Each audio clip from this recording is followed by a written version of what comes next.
All right, global climates and biomes. In this series, we're going to talk about the unequal heating of Earth. All right, so enough of my vineyard soapbox. Let's talk about climates and biomes. So to clarify, climate is the average weather conditions that occur in an area like over a very long period of time. That would be climate. Weather is the short-term process, the short-term condition of the atmosphere in a more specific area.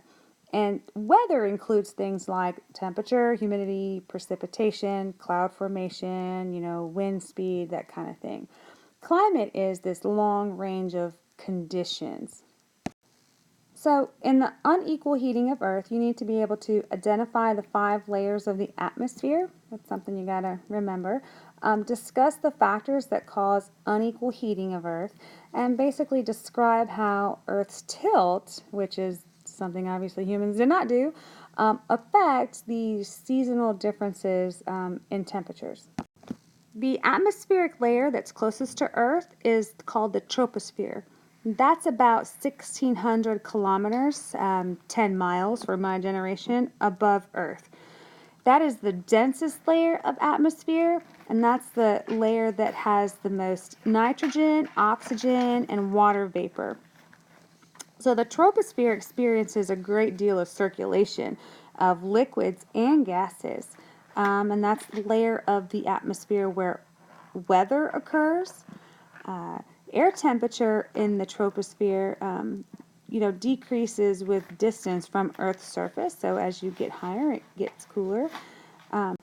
Directly above the troposphere is the stratosphere, and that extends roughly 16 to 50 kilometers above Earth's surface, so 10 to 31 miles high. The stratosphere is, less dense than the troposphere, of course. That's where we find ozone. If you've never thought about ozone before, it is this pale blue gas that's composed of 3 oxygen molecules attached to each other. So that's O3, and that essentially forms most of the layer of the stratosphere. Beyond the stratosphere is the mesosphere, and then the thermosphere, and then the exosphere. The atmosphere pressure and density in each of these layers continues to decrease as we move towards the outer layers.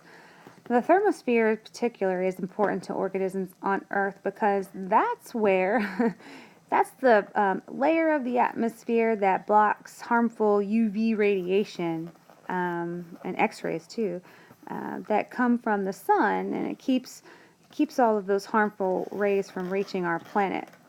And the thermosphere is also interesting because it contains these charged gas molecules that when they're hit with solar energy, they begin to glow. Do you know what those are called?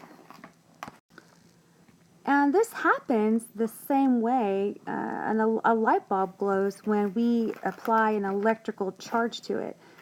Because the interaction between solar energy and gas molecules is driven most intensely by a magnetic force. At the North and South Pole, those are the best places to view this glowing phenomenon, also known as the Northern Lights. Locals call it the Aurora Borealis.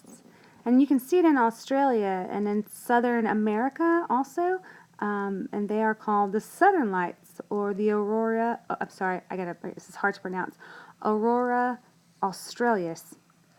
I think that's how you say it. I can't remember, but it's close. So now that you understand a little bit about the layers of the Earth's atmosphere, perhaps you can understand that as the sun's energy passes through the atmosphere and it strikes land and water, it warms the planet's surface. But this warming does not occur evenly across the planet. This is an uneven warming pattern, and there's 3 primary reasons for this.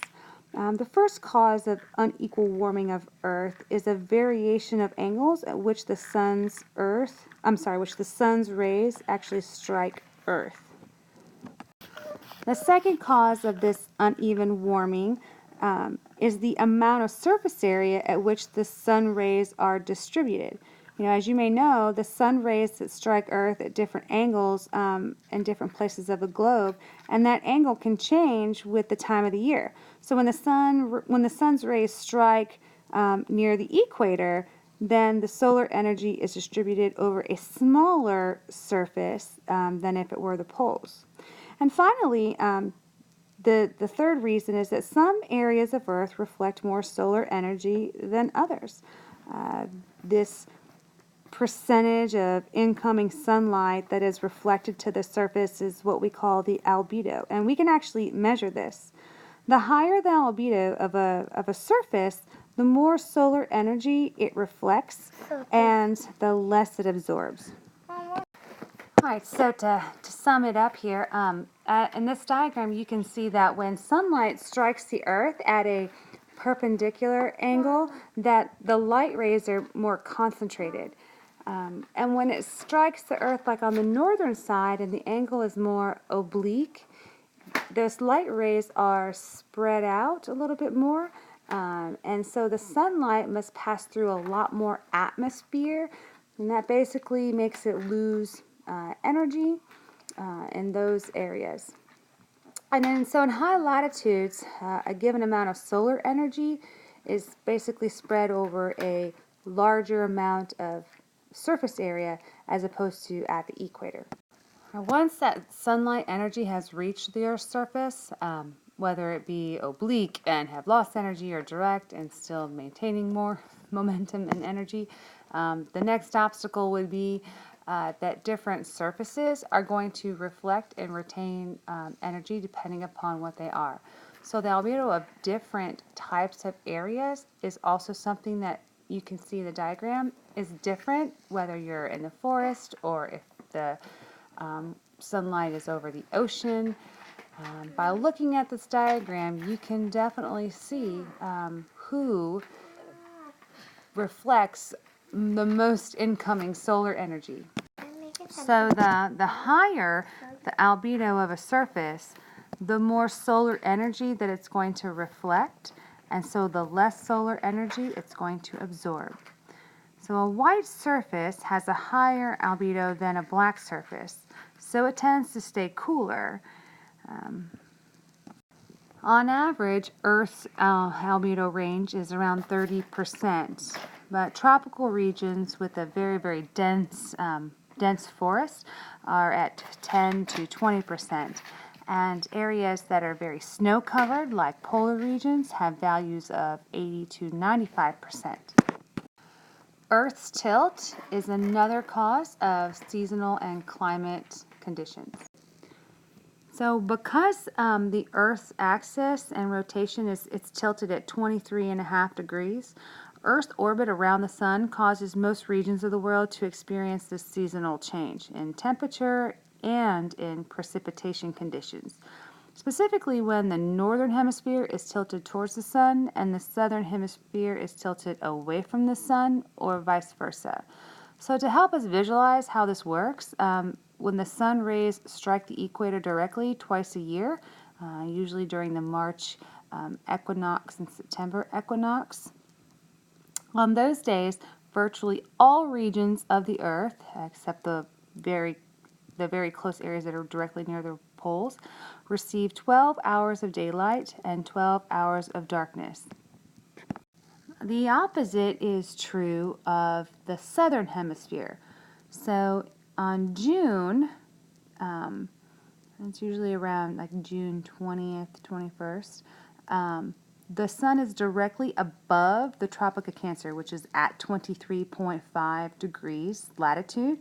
On this day, we call that June solstice.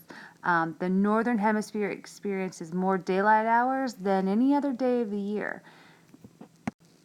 And then around our holiday season, around December 21st or 22nd, Christmas time, the December solstice is when the sun is directly over the Tropic of Capricorn, and that's at 23.5 degrees south latitude. So on this day, the northern hemisphere, where we're at, experiences the shortest daylight period of the year. And then the southern hemisphere experiences the longest day of the year.